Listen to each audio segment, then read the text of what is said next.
दीड कोटीची सभासद नोंदणी करतोय, तर मला असं वाटतं की बाकी काय करण्यापेक्षा त्यांनी ती कशी केली त्याचं अनुकरण करून आपण 1 कोटीपर्यंत जर पोहोचलो तर मला असं वाटतं की आपली संघटना देखील फार मोठी होईल. आपण चर्चा फार करू. सिंधुदुर्ग असेल, रत्नागिरी असेल, या जिल्ह्यांमध्ये नाके भरपूर आहेत. नाक्यावर बसतो आणि नाक्यावर बसून चर्चा काय, निलेश राणे आणि उदय सामंत यांच्यामध्ये दीपक भाई का बसले नाही, ते दोघे एकत्रच का बसले नाही, दत्ता सामंत असं का बोलले, मग बोर्डाचं बिल जे झालं तसं का मांडलं. म्हणजे आपल्या संघटनेवर चर्चा करण्यापेक्षा आमची जास्त काळजी आणि आमच्यापेक्षा दिल्लीची तुम्हाला जास्त काळजी.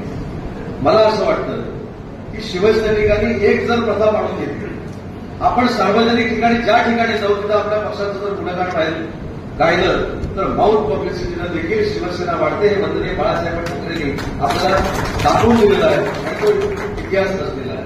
वंदनीय बाळासाहेबांचं आपण नाव सांगतो, धर्मवीर आनंद दिघे साहेबांचं नाव सांगतो, 20 तास आपले सन्माननीय एकनाथ शिंदे साहेब काम करतात हे देखील मेरिट म्हणून सांगतो.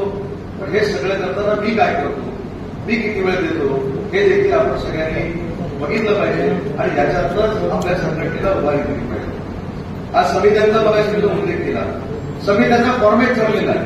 तुम्हाला त्याच्यामध्ये चिंता कोणालाच करण्याची आवश्यकता नाही. समन्वय समितीनं तिन्ही नेत्यांच्या नेतृत्वाखाली एक फॉर्मॅट ठरलेला आहे. त्याच्यावर मी रत्नागिरीचा पालकमंत्री आहे म्हणून मला शिवसेनेचा पालकमंत्री म्हणून बीजेपीला घ्यायचं नाही किंवा बीजेपीचा पालकमंत्री म्हणून शिवसेनेला घ्यायचं नाही, अशा पद्धतीची कार्यवाही आता महाराष्ट्रामध्ये होणार नाही. कारण शेवटी तो कोटा तयार झालेला आहे, तो मला देखील मान्य असला पाहिजे, तो नितेशजीला देखील मान्य असला पाहिजे, तिकडे भरत गोगावलेला देखील मान्य असला पाहिजे, आशिष शेलारला देखील मान्य असला पाहिजे. त्याच्यामुळे त्याच्यामध्ये जास्त मला असं वाटतं की आता डोकं लावण्याची काही आवश्यकता नाही, तो कोटा ठरलेला आहे.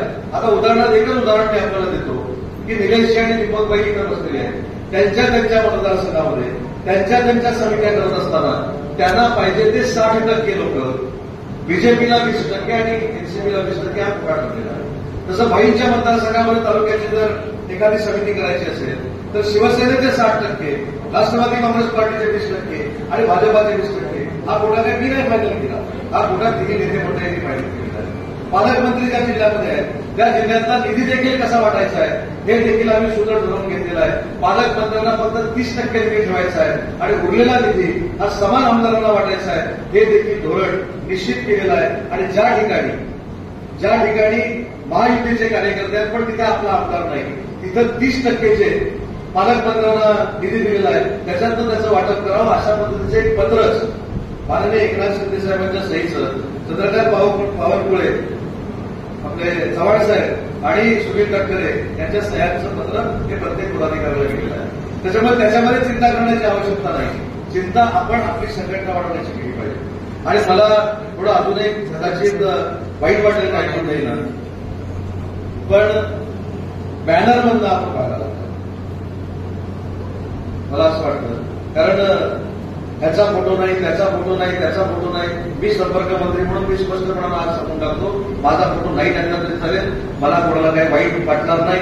शिंदे साहेबांचा एखादा फोटो टाकला, दीपक भाईचा टाकला, निलेशजींचा टाकला, आपल्या पदाधिकाऱ्यांचा टाकला की माझा फोटो टाकल्यासारखा आहे. त्याच्यामुळे पदाधिकाऱ्यांनी माझ्या फोटोच्या नावाच्या भांडवलाखाली मतभेद करण्याची काही आवश्यकता नाही. ज्याला पाहिजे ते टाकतील, नाही टाकलं तर फरक पडत नाही.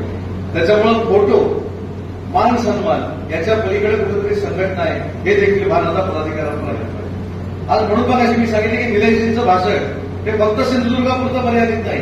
मी तर साहेबांना सांगणार की निलेशजींना हे मार्गदर्शन करायला प्रत्येक संवाद बैठकीमध्ये संपर्क मंत्र्यांकडून टाकतो. कारण त्याची सुरुवात तर आपल्यापासून केली, माझ्यापासून केली, आपल्यापासून जर केली तरच संघटना वाढणार आहे. दुसरा काहीतरी करेल आणि दुसऱ्यानं चांगलं केल्यानंतर ते मी करणार आहे अशी भावना जर आपण ठेवली तर संघटनेमध्ये अडचणी येऊ शकतात. समन्वय हा अतिशय महत्वाचा आहे आणि समन्वय करत असताना महायुतीचा तर समन्वय झालाच पाहिजे, परंतु आपल्या पदाधिकाऱ्यांमध्ये देखील समन्वय असणं गरजेचं आहे. परवा मी देखील निलेशजींच्या वाढदिवसाच्या निमित्तानं मालवणला आलो होतो. मला खरोखर त्या दिवशी देखील आश्चर्य वाटलं.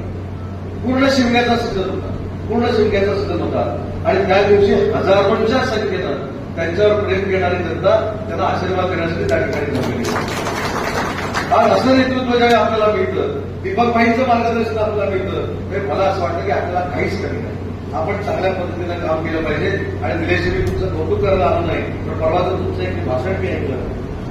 दत्ता सामंत व्यासपीठावर होते, संजय पडते व्यासपीठावर होते, काका कुडाळकर व्यासपीठावर होते, राणेसाहेबांची पूर्ण टीम ती व्यासपीठावर होती आणि तुम्ही जे त्यावेळी भाषण केलं, मला असं वाटतं की त्याचं पालन आम्ही देखील सगळ्यांनी केलं.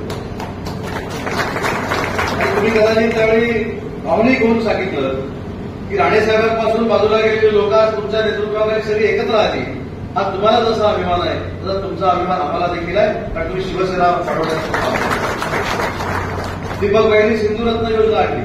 काल दीपक भाई आणि मी सह्याद्री अतिथीगृहामध्ये एकत्र होतो, पण दीपक भाई तुम्ही ज्या कष्टानं ही सिंधुरत्न योजना आणली त्याचा फायदा माझ्यासारख्या मतदारसंघामध्ये देखील झालेला आहे. हे नाकारून आम्ही चालणार नाही, कारण जे वैयक्तिक लाभाच्या योजना आहेत त्या बाकी कुठेही मिळत नव्हत्या. त्यावेळी खऱ्या अर्थानं त्या योजनेचा जन्म झाला आणि या योजनेला जन्म देणारे जर कोण असतील तर दीपक भाई केसरकर आहे. आणि म्हणून ते काल भांडले. म्हणजे मगाशी कोणीतरी सांगितलं की दीपक भाई संयमी आहे, शांत आहे, पण त्यांचा संयम आणि शांतता काही काळापुरती जाते. काल ते भांडले आणि मग माझा फोन पण उचलत नव्हता. पण शेवटी रात्री मी बाईला आनंदाची गोष्ट सांगितली की बाई ज्या पद्धतीनं तुम्ही भांडला, आज तुम्ही सिंधुदुर्ग आणि रत्नागिरीच्या लोकांना न्याय देऊन गेलाय. सिंधुदुर्गच्या लोकांना देखील अशाच चालू ठेवण्याचं सुद्धा मुख्यमंत्री महोदय देणार आहे. हे कोणासाठी आहे याचं श्रेय आपण घेतलं पाहिजे. मी जसं आपल्याला सांगितलं की शिवसेना पक्षामध्ये संघटना वाढवायची म्हणजे काय करायचं, तर दीपक भाईंनी केलेलं काम लोकांपर्यंत पोहोचवायचं, दिनेशजींनी केलेलं काम लोकांपर्यंत पोहोचवायचं, एकनाथ शिंदे साहेबांनी घेतलेले निर्णय लोकांपर्यंत पोहोचवायचे, महिला भगिनींसाठी घेतलेले निर्णय लोकांपर्यंत पोहोचवायचे. यावेळी तर असं सांगत होते की मुख्यमंत्री महिलांची जी योजना आहे लाडकी बहीण योजना ती बंद होणार आहे. कुठे बंद झाली?